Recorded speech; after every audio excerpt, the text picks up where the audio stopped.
Boa noite, com Maria. Receba o beijo de Nossa Senhora antes de dormir. Entra em seus cômodos internos, em sua alma, e retira dela toda a sujeira, todo o lixo acumulado. Em nome do Pai, do Filho e do Espírito Santo. Amém. Ó Maria concebida sem pecado, rogai por nós que recorremos a vós. Jesus, manso e humilde coração, fazei nosso coração semelhante ao vosso. Sagrado coração de Jesus, nós temos confiança em vós. Santo Antônio, rogai por nós. A purificação da alma. Mensagem para o dia 13 de junho. E serás como um filho obediente do Altíssimo, que mais do que uma mãe terá compaixão de ti. Eclesiástico, capítulo 4, versículo 11. Meu filho amado, ao cair da noite, quero que penses sobre a importância da purificação da alma.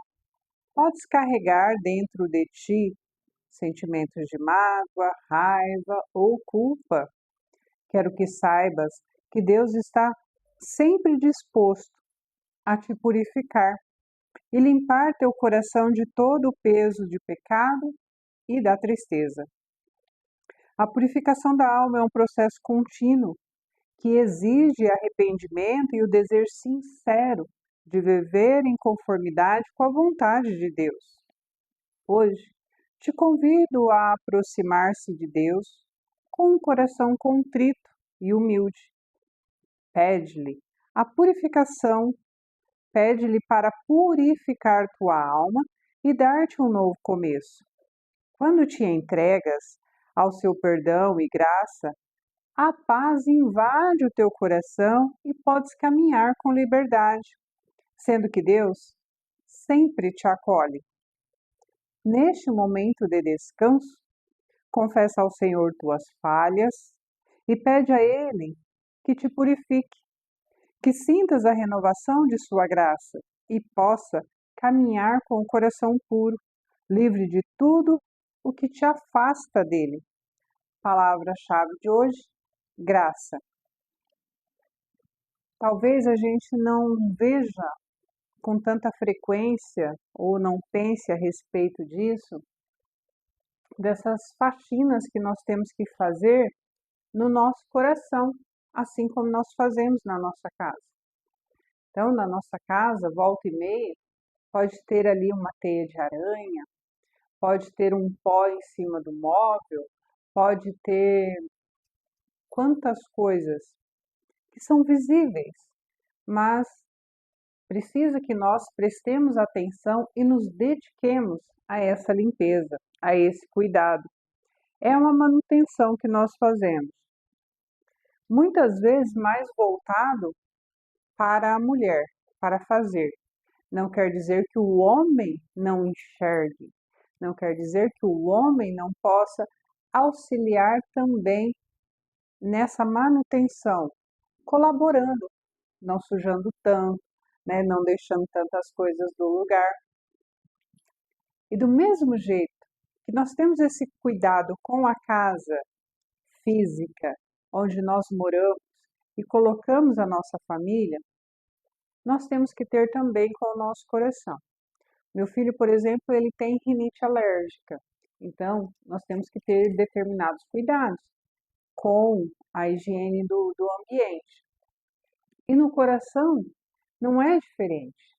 Então, quando nós amamos mais a Deus, que será o hóspede da nossa alma, que é quem nós convidamos para vir fazer morada no nosso coração, nós teremos uma atenção especial, não porque Jesus tem rinite alérgica, mas porque ele merece o melhor dos melhores.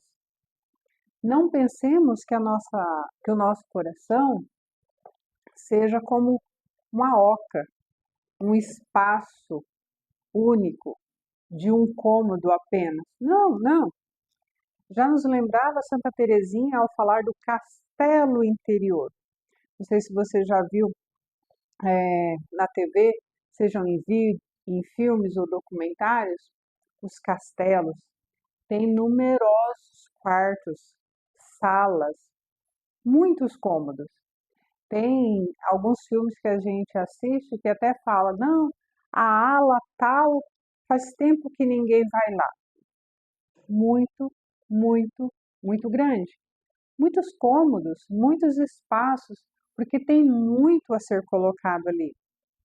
E como Deus quer derramar o amor dele sobre nós, a misericórdia dele sobre nós, quer nos cumular de graças, de bênçãos, de talentos, então nosso coração não tem como ser pequeno. E não é como uma oca que tem o telhado e paredes. Não, tem diversas repartições. O nosso coração tem que ser visto, assim como Santa Teresinha descrevia, um castelo interior. E nesse castelo interior, talvez a gente tenha se acomodado a visualizar a sala, talvez o nosso quarto, mas tem muitos cômodos, tem muitas partes ali onde pode estar tendo sujeiras, sentimentos ruins, desejos ruins, onde ficam lá, escondidos, talvez esquecidos, ignorados, mas que existem, estão lá. E quando a gente recebe um hóspede da grandeza que é nosso Senhor Jesus Cristo, a gente vai dizer para ele: não entra nesse cômodo aqui não, tá bom? Nós vamos colocar limitações para onde Deus pode agir no nosso coração. Nós podemos dedicar a Jesus apenas uma parte. Falar, Senhor, aqui tem esse aposento que é um quarto, tá lindo. Fica aí, não sai daí, tá bom? Não se atreva a ir lá na cozinha. Não se atreva a ir no quarto das pinturas. Não se atreva a ficar zanzando pela casa. Combinado assim? Não. Com toda certeza nós não faremos isso. Nós não devemos nos comportar dessa forma. E assim como nós fazemos faxinas na nossa casa ou nos dedicamos às limpezas, eu particularmente não sou do dia da faxina, eu procuro ir cuidando, cômodo a cômodo, né? Tem o meu jeitinho de limpar, cada um tem o seu. Mas essa é só uma fonte assim comparativa. Mas quer dizer que tem que ter manutenção. Precisa, volta e meia, gente, arrastar uma geladeira, puxar o fogão, lavar a cozinha, jogar água nessa cozinha, né? Não, nós temos esse costume. Tira os móveis, tira os objetos, passa o paninho ali para tirar o pó dos móveis. Nós temos esse cuidado. E o nosso coração não é diferente. Não é uma confissão bem feita ao longo da vida, não. São confissões cada vez mais frequentes, nos preparando para essas confissões. Sabe, às vezes a gente guarda mágoas de pessoa e por algum motivo você mudou da cidade, a pessoa mudou da cidade, você já não trabalha mais naquela empresa, você já não estão mais naquele curso da faculdade, não sei. Aquele convívio frequente já não existe. Porém, a mágoa, o desafeto, a implicância que existia lá, você não levou a luz do Espírito Santo para levar perdão, para para pedir a Deus um direcionamento e mostrar qual a sua parcela de culpa naquilo, ou o quanto de perdão você precisa liberar diante daquela situação. E sim, é com a luz do Espírito Santo que nós vamos volta e meia convidá-lo para essa faxina.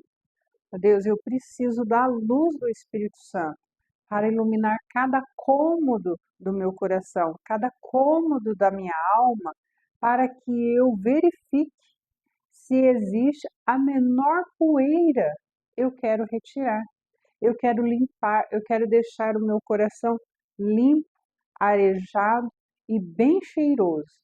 para receber o nosso amado Jesus.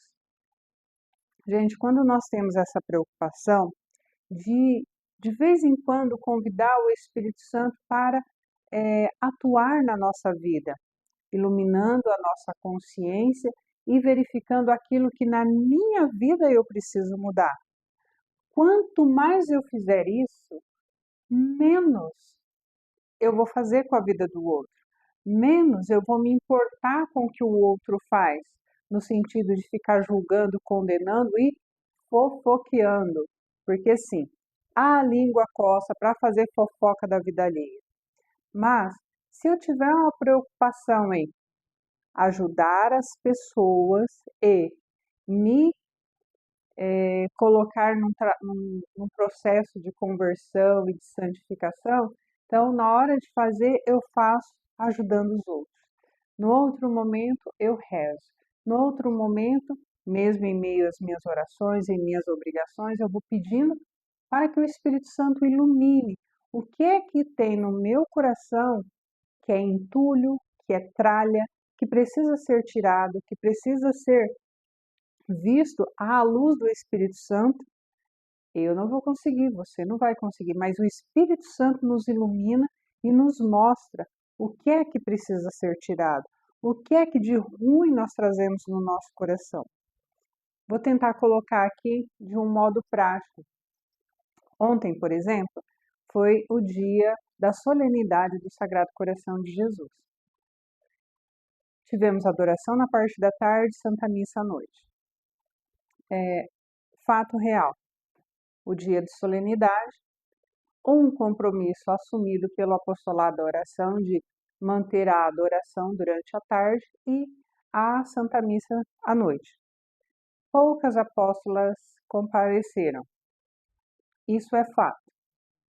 A partir do fato, vem a posição, a disposição de cada um. Eu posso, enquanto apóstola, olhar e julgar as apóstolas que não foram, sentenciá-las por elas não terem ido, sem um pingo de compaixão, de misericórdia, sem me colocar no lugar delas, entendendo que muitas são de idade, muitas só vão quando algum filho leva. Toda essa problemática, sem lembrar que está frio, sem lembrar que qualquer resfriado, gripe, nós sabemos que pode deixar a pessoa muito debilitada, sem ignorar tudo isso. Aliás, ignorando tudo isso, né? Sem pesar, sem analisar, sem imaginar tudo isso, eu sentencio. Ah, não vieram porque não tem compromisso com o Sagrado Coração. Ah, não vieram porque fazem pouco caso. Ah, não vieram por isso, por aquilo outro. Então, eu sentencio. Mas espera lá, por que eu fui? Ah, eu fui porque eu tenho compromisso com o Sagrado Coração. Eu fui porque eu amo muito o Sagrado Coração. Ah, eu fui porque é obrigação do apostolado. Deveria ter ido com amor. Deveria ter ido com o coração aberto para agradecer as bênçãos que recebeu. Espero que reconheça que recebe muitas bênçãos, que recebe força no momento necessário, que recebe muito mais do que o que merece. E então, agradecida, se abra a receber o amor do Sagrado Coração de Jesus. E o Sagrado Coração de Jesus não tem conta-gotas. Lá no céu não tem conta-gotas.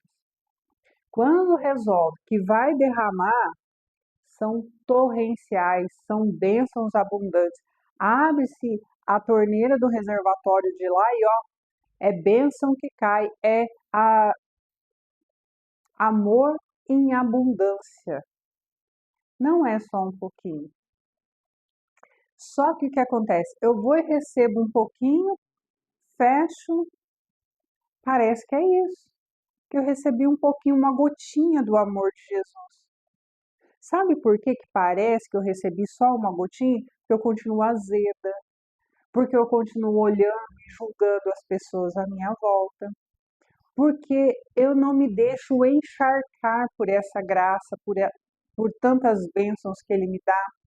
Eu deveria estar lá, tanto na adoração quanto na Santa Missa da Solenidade, renovando os meus votos de consagrada ao apostolado da oração, consagrada ao Sagrado Coração de Jesus dentro do apostolado da oração. Eu deveria estar tão ali, presente no momento, agradecida, que eu só teria amor, amor e mais amor. Me colocando toda envolta, me colocando e me aconchegando nesse amor de Jesus, a ponto de desejar que o Sagrado Coração de Jesus visite cada apóstola que não pôde ir, não pôde, e não destilar veneno sobre as apóstolas que não quiseram ir. E eu lá sei da vida de todo mundo, e eu lá tenho esse direito de julgar que não vieram porque não quiseram. Eu não sei da vida dos outros, pelo menos eu não deveria saber da vida dos outros, a não ser que fosse para ajudar. Aí eu deveria saber. A parte da vida do irmão que me importa é o que ele precisa de mim. Agora, o que ele precisa de Deus, aí é com ele. No sentido de que ele precisa ser apanhado pelo amor de Deus, ser seduzido pelo amor de Deus. Isso aí é ele, Deus. Se ele tem preguiça, se a preguiça dele é maior do que o amor que ele tem por Deus, isso é com ele, não é comigo. Eu não vou tirar a preguiça de ninguém. Eu não vou colocar amor no coração da outra pessoa. E eu não amei o Sagrado Coração de Jesus por mim. Ele me atraiu. E se eu assumo que ele me amou primeiro e eu só amei de volta, mal e capengamente, que eu faço, sim, mas é em retribuição, eu vou parar de atormentar a vida dos outros, querendo que eles façam algo que eu nem sei o tanto que eles fazem, mas eu posso acabar numa vida miserável, cobrando dos outros, achando que eu sei muito. Então, qual que é o meu papel? Ver e admitir o tamanho do amor que Deus tem por mim e ficar constrangido como Ele me ama. Tem uma apóstola que falou isso um dia que eu achei lindo, como Ele me ama. Gente, que coisa mais linda, ela tem certeza do amor de Deus por ela. Olha que declaração mais linda. Tem que olhar e ver que é imenso demais, que nós somos menos que um grão de areia diante da imensidão que é o amor de Deus. Esse amor que Deus tem por nós, as suas bênçãos, as suas graças derramadas em nossa vida, deveria nos constranger a ponto de falar: eu tenho que amar esse Deus de volta, eu tenho que me dedicar a esse Deus de volta, eu tenho que me entregar por inteiro e sem reservas, sem falar, não vai naquele cômodo, Senhor. O meu coração ele é grande, sim, ele tem vários cômodos, mas não vai nesse, não vai naquele, fica preso nesse daqui. Fica preso nesse pequeno gesto que eu fiz para ti hoje. E esquece todos os outros que eu não fiz ou que eu fiz de modo errado. Na internet, há pouco tempo, eu conheci e comecei a ouvir o padre Pablo Henrique. Ele era um ortopedista muito bem conceituado, muito bem remunerado, mas Nossa Senhora foi lá e falou: opa, vem cá, vem ser um filho predileto, larga o seu consultório, a sua vida mansa e vem ser sacerdote, vem servir ao meu filho Jesus. E assim ele fez. Fechou a clínica dele, o consultório, entrou para o seminário e se tornou padre. devendo hoje obediência ao seu bispo. Ele vai ficar nessa cidade por um tempo, o bispo fala, agora você vai para lá. E ele tem que ir, ele tem que obedecer às leis da igreja. Não é mais o que ele pensa, mas é o que a igreja determina, o que os documentos da igreja ensinam. Um homem renovado. E esse sacerdote, ele dizia que ele queria muito que as pessoas fizessem camisetas com umas frases bem estranhas, e agora se tornou realidade. Ele queria camiseta impressa, eu não presto. Porque, gente, se a gente parar para pensar realmente no tamanho do amor, da misericórdia de Deus para com as nossas vidas, com a minha vida, eu vou assumir que eu não presto, eu não mereço. Então, foi feita a camiseta, agora tem as camisetas com as frases do padre Pablo Henrique. É que eu ia falar do padre Paulo Ricardo também. E está escrito, eu não presto, tudo de bom em mim vem de Deus. Então, nada da gente ficar se vangloriando. Eu fui na missa do apostolado, as irmãs não foram. Que bom que Deus permitiu que eu fosse. Deus não me permitiu nenhum mal-estar em mim. Deus me deu condições para que eu fosse. Porque veja, se eu estivesse num hospital, eu não poderia ter ido na missa. Se o meu filho tivesse ficado doente, provavelmente eu não conseguiria ir à missa. Tantas coisas poderiam ter atrapalhado e não me deixado ir à missa ou à adoração à tarde. Se eu fui, é porque Deus proporcionou um caminho livre. Foi porque Nossa Senhora passou à frente e tirou todo e qualquer empecilho e permitiu que eu fosse. Então, eu não presto. Tudo que é de bom em mim foi Deus quem fez, vem de Deus. E aí, se eu assumisse isso, eu não iria olhar para as apóstolas que não foram. E Deus pode ter permitido empecilhos para essas apóstolas para servir de provação para mim. Pode ser também para que elas sentissem saudades dele, para que seu coração ficasse triste porque houve empecilho e elas não puderam ir lá adorá-lo. E Deus pode ter se alegrado ao perceber que, apesar de todas as dificuldades, elas sentiram saudade de estar com o seu amado.